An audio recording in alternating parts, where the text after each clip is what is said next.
సంక్రాంతి. ఈ సంక్రాంతి పండుగ కేవలం 3 రోజులు మాత్రమే అయినా అది ఇచ్చే ఆనందం, శక్తి పూర్తిగా ఒక సంవత్సరం సరిపోతుంది.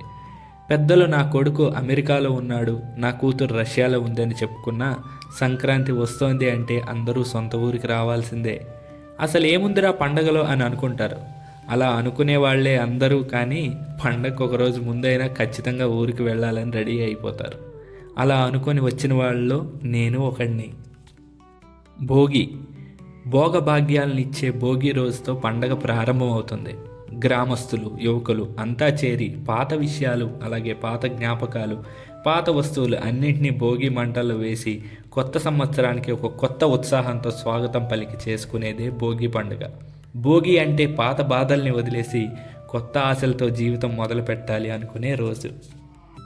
మీకు తెలిసిందేగా, ఒక్కో ఊరిలో ఒక్కో కట్టుబాట్లుంటాయి. మా ఊరిలో భోగి మంట ఊరి మధ్యలో కానీ ఇంటి ముందర కానీ వేయరు. పాతది పోయే రోజు అని ఊరికి దూరంగా చెరువు దగ్గర వేస్తారు. అలా వేయడం మా ఊర్లో పూర్వం నుంచి వస్తున్న ఆచారం అంట. ఇంకేముంది, నేను మా గ్రామ కుర్రాళ్ళం, అదేనండి మా యూత్, అక్కడికి చేరుకొని వీడియోలు, ఫోటోలు తెగ తీసేసుకుంటాం. కాకపోతే ఇక్కడ వచ్చిన చిక్కేంటంటే ఒక్కడి ముఖం కూడా సరిగా కనిపించదు, కానీ వీడియో షూట్ చేయడం మాత్రం ఆపరు. అదే ఒక ఆనందం కదా. రాత్రి వేసిన మంట దగ్గరికి పొద్దున్నే మళ్ళీ స్నానం చేసి ఫ్రెష్గా అక్కడికి వెళ్ళి మొత్తం బూడిదని తీసుకొని బొట్టులా మా విలేజ్లో అందరూ ధరిస్తారు. నిజంగా ఎంతో దైవిక శక్తి ఆ బొట్టులో ఉంటుందని అందరూ బలంగా నమ్ముతారు. భోగి తర్వాత మొదలయ్యేది సంక్రాంతి. సూర్యుడు ఉత్తరాయణంలోకి ప్రవేశిస్తాడు. ఇంకేముంది, భోగి రోజు రాత్రి నుంచే అసలు సందడి మొదలవుతుంది.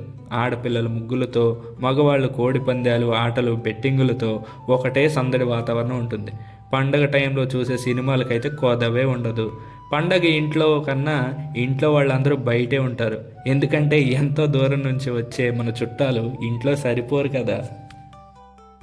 పండగ వాతావరణాన్ని పల్లెకి తీసుకొని వచ్చేది మన చుట్టాలే అయినా అసలు పండగ వాతావరణం పల్లెకి తీసుకొచ్చేది మాత్రం మన గంగిరెద్దులేనండి.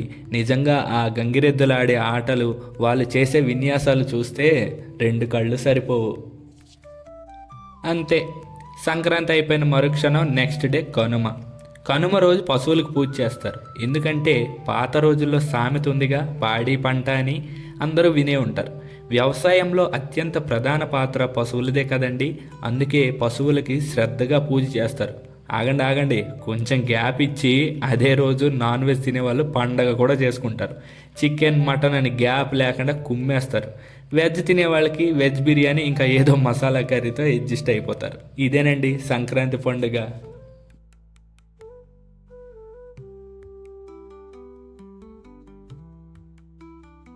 పండగ అంటే మెయిన్గా ఉండేవి మన గాలిపటాలు, అది అందరికీ తెలిసిందే. అయితే ఈ గాలిపటాలు ఎగరేసేటప్పుడు పిల్లలతో పడే కుస్తీ పట్లు ఇన్ని అన్నీ కావు. పూర్తిగా ఆ పతంగి గాలిలోకి ఎగరక ముందే దారం వదులురా అంటే చుట్టేస్తారు, చుట్టరా అంటే వదులుతారు. కోపంలో ఏమైనా అన్నావా అక్కడే పడేసి పోతారు. అంతే, ఇంక నీ గాలిపటం గోవిందా గోవిందా.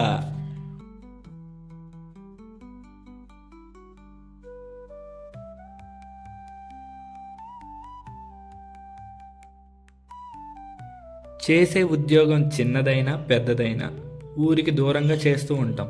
పండగ వస్తోంది అంటే వచ్చే ముందు వస్తున్నా అని దేవరలో ఎన్టీఆర్ల స్టేటస్ పెట్టేస్తాం. వెళ్ళేటప్పుడు సీతమ్మ వాకిట్లో సిరిమల్లి చెట్లో ఉన్న సాడ్ సాంగ్తో గుడ్ బై చెప్పేస్తాం. పండగ ముగిసింది, ఊరు వెనక్కి, మన జీవితం ముందుకి అని మనసుకు సర్ది చెప్పుకొని ప్రయాణం సాగిస్తాం. ఇదండి మా ఊర్లో మన సంక్రాంతి పండుగ విశేషాలు. నెక్స్ట్ వీక్ మరో కొత్త వీడియోతో మీ ముందుకు వచ్చేస్తా. ఏదో వచ్చాం చూసామని కాకుండా కొంచెం మా వీడియో లైక్ చేయండి. మన ఛానల్ని, అదే వీకెండ్ డిలైట్ని సబ్స్క్రైబ్ చేసుకోండి. This is Pavan Kumar Tanikella signing of.